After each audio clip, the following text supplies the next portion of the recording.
Yeah, this is the story that never dies. Apparently now, missing jail video of Jeffrey Epstein's first suicide attempt. The prosecutors thought that they had found it. Apparently now they told the court that they have not found it and that the correctional facility preserved video from the wrong jail cell.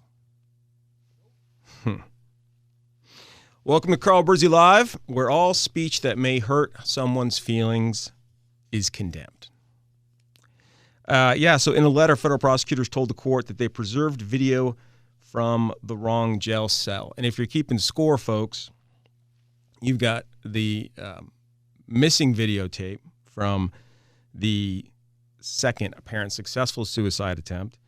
You've got cameras that weren't working. You have guards that were sleeping. And this man was supposedly on suicide watch and then taken off suicide watch. Look, I'm not saying that there's a conspiracy here.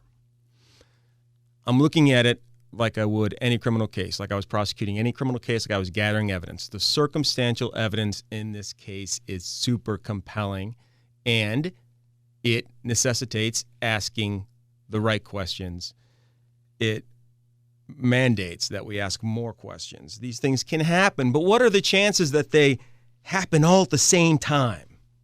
What are the chances that it happens all at the same time? You know, just like the report with the Justice Department and the FBI. You know, all 17 of those errors just happen to be in favor of the federal government and against the Trump and the Trump campaign.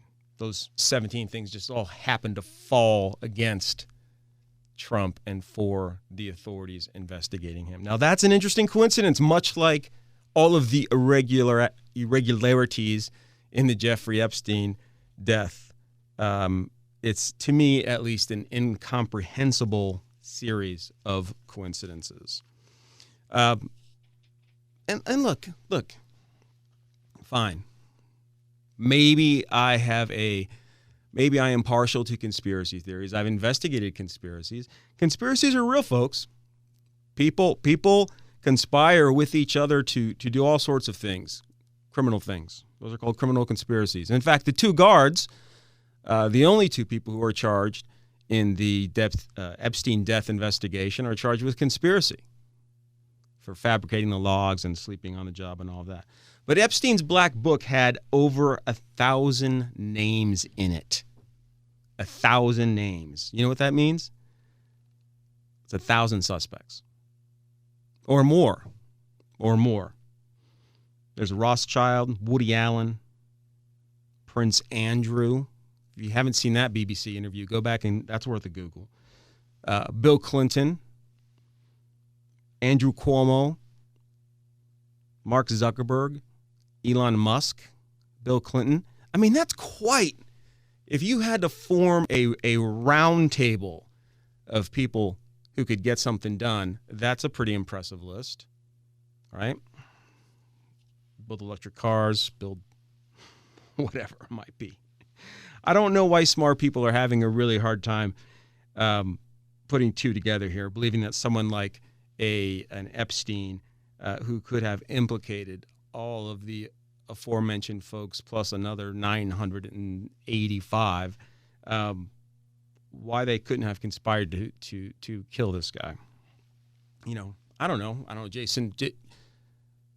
I also don't think that Jack Ruby just happened to be right there when Lee Harvey Oswald was being, led out through that tunnel and almost lifted up by those guards to make a convenient chest shot for Ruby. But again, that's just me. Come on, welcome to my party. It's fun in here.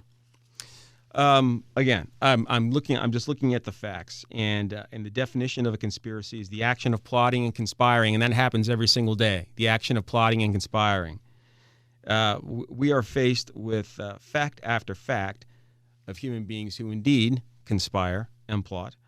And then, for whatever the reason, well, I have some suspicions as to why this is the case. But, in this case, in the face of what I credibly believed to be overwhelming circumstantial evidence that somehow this term conspiracy is demonized. It's like whoever was in charge decided,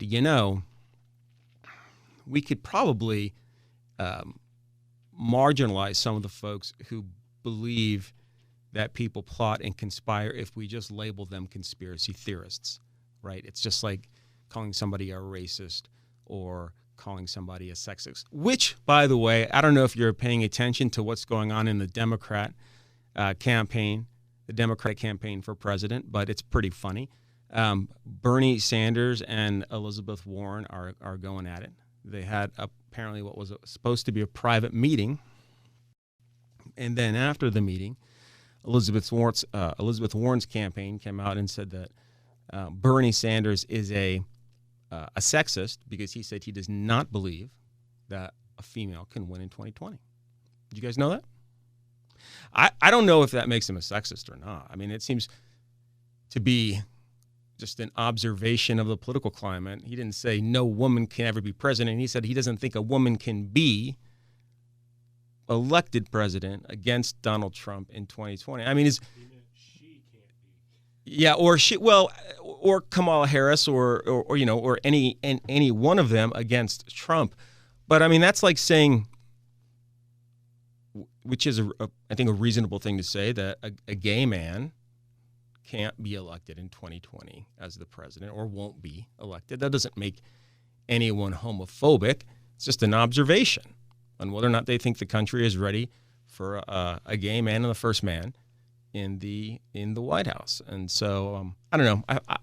I doubt that Bernie is a sexist. He's a lot of things. He's a millionaire socialist.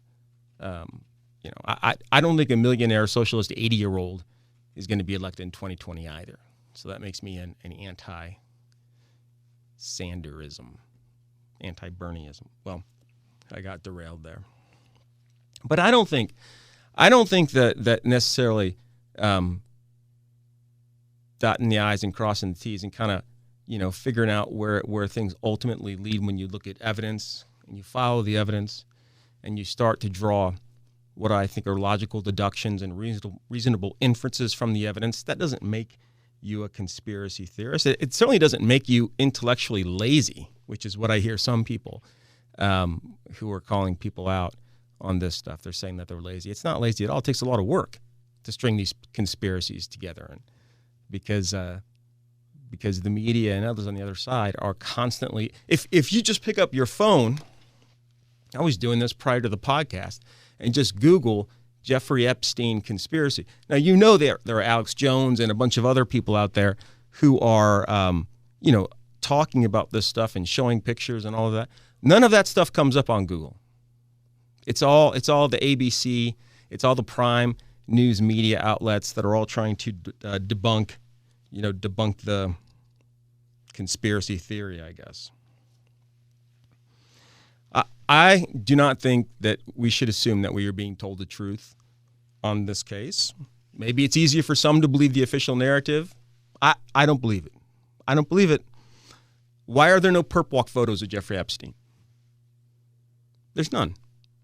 None out there at all. Why are there no in-court photos of Jeffrey Epstein? None. It's high profile. It's high profile. But there were photos and perp walk photos of Harvey Weinstein and El Chapo, but there's no photos of Epstein. Let's look at the autopsy report that just came out. I watched the 60 Minutes interview about it, and the 60 Minutes it was good. It's actually good. It's worth checking out. Not your typical bias. The excerpt that I saw literally said it's impossible to determine it was a suicide without knowing the position the body was found in. So what happened was the guard eventually found him hanging, allegedly, and cut the body down.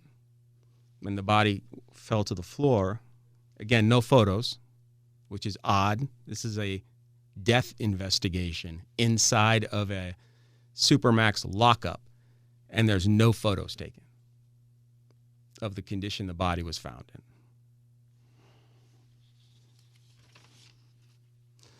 You know, if someone dies in your home of natural causes, you're not supposed to even cover the body before the police and the coroner arrive. I don't know if you know that or not, but you're not even supposed to cover the body. You know, somebody dies in a way where they're maybe in a bath or something. You're not supposed to cover you're not supposed to touch the body. You're definitely not supposed to pick the body up and move it until the authorities get there, collect the evidence, take the photos. Then they properly remove the body. The coroner does.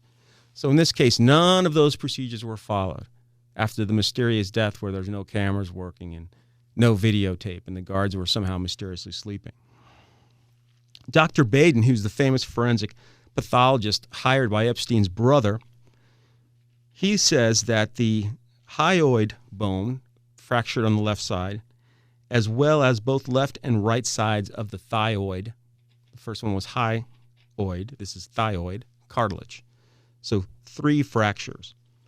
This is significant because of the observation by the pathologist that the different pressure in the positionings required to break all of those different bones, that those are different positions, and that those are more likely to occur because of choking as opposed to hanging, as opposed to sort of a quick jerk, but more of a slow compressed pressure as opposed to a sudden jerk, if you can think about that in sort of physics terms.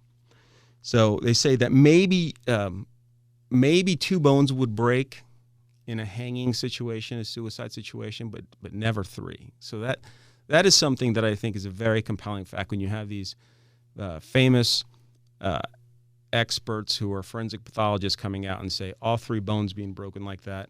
Very, very, very suspect. And again, it's not just that. It's taken that evidence with the cumulative weight of the other evidence that we've been talking about in terms of what was going on inside the MCC with the surveillance and the missing videos and all of that. Now, here's something else if you're interested. You can go on the internet now, for a while at least, and you can see pictures of the items that were found in the cell. Again, no pictures of Jeffrey Epstein's body, but you can find pictures of what they found inside the cell, including a picture of the supposed the noose that was used. Now, this noose, it looks pristine. It's looks like it's never been used for anything. The guard, as I stated earlier, is alleged to have cut Epstein down. Well, this thing does not look like it was ever cut, number one. And number 2, there was a bunch of blood, again, according to the pathologist, the coroner's report, on Epstein's neck, but no blood on the noose. If this wasn't so serious, this could be a very entertaining game of Clue, right? But we're dealing with some very interesting stuff here. No, blood on his neck, no blood on the noose, no photos, no videotape, and we have pathologists saying this is not the way somebody those are not the injuries somebody would have in a typical suicide situation. Prince Philip hasn't been arrested. I'm not even sure he's been talked to yet. What about Bill Clinton? 26 times flew on the plane, the Lolita Express. Has anybody talked to him? I bet not. You know, Bill Clinton flew with Kevin Spacey on that plane. How weird is that? Kevin Spacey, of all people. Yeah, right. I know. It's... Well, you know, more later on this. If interested, shoot me an email at carl@carlbrizzi.com or leave a message below the posting of this video about, right? Because here's what I don't know. I don't know how it could happen. That's what I don't know. Like how many people would have had to been in on it in order for it to happen. So, you know, people I've got cousins and others in law enforcement, you know, career law enforcement guys, and they're like, okay, fine, I get all of that. I get everything that you're saying, makes sense to me. But how could it have happened?